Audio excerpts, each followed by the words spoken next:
Mr. 24/7, and today we're going to be doing a live reading of Chapter 4 of the Outsiders. Now, my teacher in my class, Miss G, my favorite teacher in the world, she couldn't find anybody good to read the Outsiders, one of the chapters. So I asked her if I could, do a reading and put it on YouTube and, for some extra credit, and she said yes. So I'm going to be reading to you guys Chapter 4 of the Outsiders. Now, don't mind the PlayStation screen, because I know you guys can see that. It's just like a big face with some 4 things showing up, and I know it could be pretty annoying. If there's some audio issues, I'm sorry. I don't know what to do. But I'm just going to be reading Chapter 4 and maybe 5, depending how many likes this video gets. And if you aren't subscribed to my YouTube channel, make sure to subscribe and stuff like that. You already know what to do. Join the crew. All right, let's see here. Chapter 4. Where is it at, though? Hold on, I think I missed it.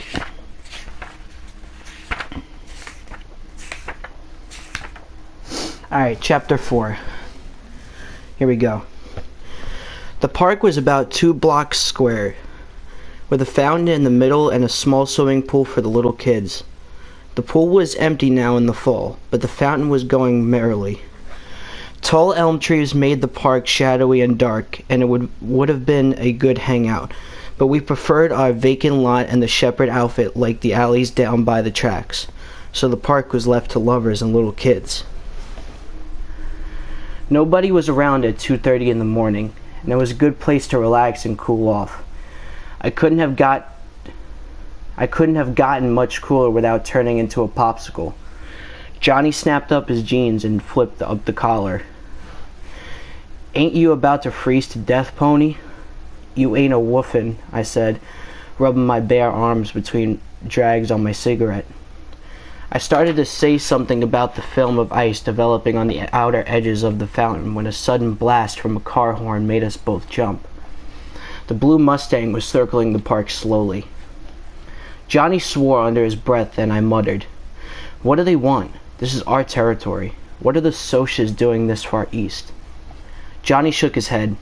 "I don't know, but I bet they're looking for us." We picked up the girls. "Oh, glory," I said with a groan. "This is all I need to top off a perfect night." I took one last drag on my weed and ground the stub under my heel. "Want to run for it?" "It's too late now," Johnny said. "Here they come." 5 Socias were coming straight at us, and from the way they were staggering, I figured they were reeling pickled. That scared me. A cool, deadly bluff could sometimes shake them off, but not if they outnumbered you 5-2 and were drunk. Johnny's hand went to his back pocket, and I remembered his switchblade. I wished for that broken bottle. I'd sure show them I could use it if I had to. Johnny was scared to death. I mean it. He was as white as a ghost, and his eyes were wild-looking, like the eyes of an animal in a trap. We backed against the fountain, and the Socias surrounded us. They smelled so heavily of whiskey and English leather that I almost choked. I wished desperately that Darry and Soda would come along hunting for me. The 4 of us could handle them easily. But no one was around, and I knew Johnny and I were going to have to fight it out alone. Johnny had a blank, tough look on his face. You'd have to had known him to see the panic in his eyes. I stared at the Socias coolly. Maybe they could have scared us to death, but we never let them have the satisfaction of knowing it. It was Randy and Bob and 3 other Socias, and they recognized us. I knew Johnny recognized them. He was watching the moonlight glint off Bob's rings with huge eyes. "Hey, what do you know?" Bob said a little unsteadily. "Here's the little greasers that picked up our girls." "Hey, greasers! You're out of your territory," Johnny warned in a low voice. "You'd better watch it." Randy swore at us, and they stepped in closer. Bob was eyeing Johnny. "Nup, pal. You're the ones who'd better watch it."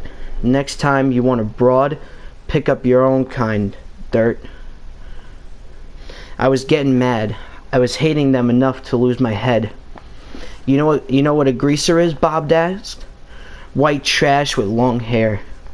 I felt the blood draining from my face. I'd been cussed out and sworn at, but nothing ever hit me like that did. Johnny Cake made a kind of gasp and his eyes were smoldering. You know what a soch is? I said, my voice shaking with rage. White trash with Mustangs and Madres. And then, because I couldn't think of anything bad enough to call them, I spit at them. Bob shook his head, smiling slowly. You could use a bath, Greaser, and a good working over. And we've got all night to do it. Give the kid a bath, David. I ducked and tried to run for it, but the soch caught my arm and twisted it behind my back and shoved my face into the fountain. I fought, but the hand at the back of my neck was strong, and I had to hold my breath. I'm dying, I thought, and wondered what was happening to Johnny. I couldn't hold my breath any longer. I fought again desperately, but only sucked in water. I'm drowning, I thought. They've gone too far. A red haze filled my mind, and I slowly relaxed. The next thing I knew, I was lying on the pavement beside the fountain, coughing water and gasping. I lay there weakly, breathing in air and spitting out water. The wind blasted through my soaked sweat shirt and dripping hair. My teeth chattered unceasingly, and I couldn't stop them. I finally pushed myself up and leaned back against the fountain, the water running down my face. Then I saw Johnny. He was sitting next to me, one elbow on his knee, and staring straight ahead. He was a strange greenish white, and his eyes were huger than I'd ever seen them. I killed him, he said slowly. I killed that boy. Bob, the handsome soch, was lying there in the moonlight, doubled up and still. A dark pool was growing from him, spreading slowly over the blue-white cement. I looked at Johnny's hand. He was clutching his switchblade, and it was dark to the hilt. My stomach gave a violent jump, and my blood turned icy. Johnny, I managed to say, fighting the dizziness. I think I'm gonna be sick. Go ahead, he said in the same steady voice. I won't look at you. I turned my head, and I was quietly sick for a minute. Then I leaned back and closed my eyes so I wouldn't see Bob lying there. This can't be happening. This can't be happening. This can't be. You really killed him, huh, Johnny? Yeah, his voice quavered slightly. I had to. They were drowning you. They were drowning you, Pony. My bad. They might have killed you, and they had a blade. They were gonna beat me up. Like I swallowed. Like they did before. Johnny was quiet for a minute. Yeah, he said, like they did before. Johnny told me what had happened. They ran when I stabbed him. They all ran. A panic was rising in me as I listened to Johnny's quiet voice go on and on. Johnny, I nearly screamed. What are we gonna do? They put you in the electric chair for killing people. I was shaking. I want a cigarette. I want a cigarette. I want a cigarette. We had smoked our last pack. I'm scared, Johnny. What are we gonna do? Johnny jumped up and dragged me by my sweatshirt. He shook me. Calm down, Pony Boy. Get a hold of yourself. I hadn't realized I was screaming. I shook loose. Okay, I said. I'm okay now. Johnny looked around, slapping his pockets nervously. We gotta get out of here. Get somewhere. Run away. The police will be here soon. I was trembling, and it wasn't all from cold. But Johnny, except for the fact that his hands were twitching, looked as cool as Derry ever had. We'll need money, and maybe a gun, and a plan. Money, maybe a gun, a plan? Where in the world will we get these things? Dally, Johnny said with finality. Dally'll get us out of here. I heaved a sigh. Why hadn't I thought of that? But I never thought of anything. Dallas Winston could do anything. Where can we find him? I think at Buck Merrill's place. There's a party over there tonight. Dallas said something about it this afternoon. Buck Merrill was Dally's rodeo partner.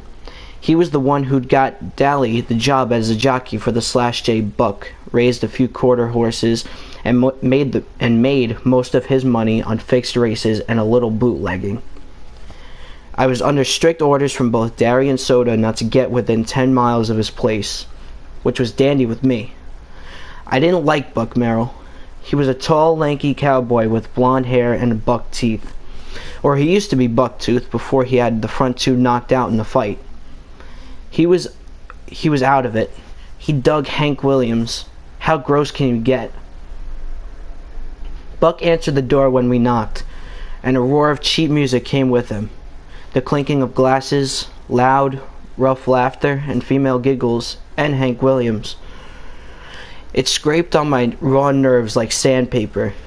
A can of beer in one hand, Buck glared down at us. "What do you want?" Dally, Johnny gulped, looking back over his shoulder. "We gotta see Dally." "He's busy," Buck snapped, and someone in his living room yelled, "Aha!" and then yelled, "Yee-haw!" and the sound of it almost made my nerves snap. "Tell him it's Pony and Johnny," I commanded. I knew Buck, and the only way you could get anything from him was to bully him. I guess that's why Dallas could handle him so easily. Although Buck was in his mid-20s and Dallas was 17, he'll come. Buck glared at me for a second, then stumbled off. He was pretty well crocked, which made me apprehensive. If Dally was drunk and in a dangerous mood, he appeared in a few minutes, clad in only a pair of low-cut blue jeans, scratching the hair on his chest. He was sober enough, and that surprised me. Maybe he hadn't been there long. "Okay, kids, what do you need me for?" As Johnny told him the story, I studied Dally, trying to figure out what there was about this tough-looking hood that a girl like Cherry Valance could love. Tow-headed and shifty-eyed, Dally was anything but handsome. Yet in his hard face there was a character, pride, and a savage defiance of the world. He could never love Cherry Valance back. It would be a miracle if Dally loved anything. The fight for self-preservation had hardened him beyond caring. He didn't bat an eye when Johnny told him what had happened, only grinned and said, "Good for you," when Johnny told how he had a knife for the Soch. He had knifed the Soch, my bad, guys. Finally, Johnny finished. We figured you could get us out if anyone could. I'm sorry we got you away from the party." "Oh, shoot, kid." Dally glanced contemptuously over his shoulder. "I was in the bedroom." He suddenly stared at me. "Glory. But your ears can get red, pony boy." I was remembering what usually went on in the bedroom at Buck's parties. Then Dally grinned in amused realization. "It wasn't anything like that, kid. I was asleep, or trying to be with all this racket." Hank Williams, he rolled his eyes and added a few adjectives after. Hank Williams, me and Shepard had a run-in and I cracked some ribs. I just needed a place to lay over. He rubbed his side ruefully. "Old Tim sure can pack a punch. He won't be able to see out of one eye for a week." He looked us over and sighed. "Well, wait a sec, and I'll see what I can do about this mess." Then he took a good look at me. "Pony boy, are you wet?" Yes, I stammered through chattering teeth. "Glory hallelujah." He opened the screen door and pulled me in, motioning for Johnny to follow. "You'll die of pneumonia before the cops ever get to you." He half dragged me into an empty bedroom, swearing at me all the way. "Get that sweatshirt off." He threw a towel at me. "Dry off and wait here. At least Johnny's got his jeans jacket. You ought to know better than to run away in just a sweatshirt, and a wet one at that. Don't you ever use your head?" He sounded so much like Derry that I stared at him. He didn't notice, and left us sitting on the bed. Johnny lay back on it. Wish I had me a weed. My knees were shaking as I finished drying off, sitting there in my jeans. Dally appeared after a minute. He carefully shut the door. Here. He handed us a gun and a roll of bills. The gun's loaded. For Pete's sake, Johnny, don't point that thing at me. Here's $50. That's all I could get out of Merrill tonight. He's blowing his loot from the last race. You might have thought it was Dally who fixed those races for Buck, being a jockey and all, but it wasn't. The last guy to suggest it lost 3 teeth. It's the truth. Dally rode the ponies honestly and did his best to win. It was the only thing Dally did honestly. Pony, do Dally and Soda Pop know about this? I shook my head. Dally sighed. Boy, howdy. I ain't itching to be the one to tell Dally and get my head busted. Then don't tell him, I said. I hated to worry Soda Pop, and would have liked to let him know I had gotten this far, okay? But I didn't care if Dally worried himself gray-headed. I was too tired to tell myself I was being mean and unreasonable. I convinced myself it wouldn't be fair to make Dally tell him. Dally would beat him to death for giving us the money and the gun and getting us out of town. Here, Dally handed me a shirt about 60 million sizes too big. It's Buck's. You and him ain't exactly the same size, but it's dry. He handed me his worn brown leather jacket with the yellow sheep's wool lining. It'll get cold where you're going, but you can't risk being loaded down with blankets. I started buttoning up the shirt. It about swallowed me. Hop the 3:15 freight to Windricksville, Dally instructed. There's an old abandoned church on top of J Mountain. There's a pump in back, so don't worry about water. Buy a week's supply of food as soon as you get there this morning, before the story gets out, and then don't so much as stick your noses out the door. I'll be up there as soon as I think it's clear. Man, I thought New York was the only place I could get mixed up in a murder rap. At the word murder, Johnny made a small noise in his throat and shuddered. Dally walked us back to the door, turning off the porch light before we stepped out. Get going, he messed up Johnny's hair. Take care, kid, he said softly. Sure, Dally, thanks. And we ran into the darkness. We crouched in the weeds beside the railroad tracks, listening to the whistle grow louder. The train slowed to a screaming halt. Now, whispered Johnny. We ran and pulled ourselves into an open boxcar. We pressed against the side, trying to hold our breath. Hold on, guys.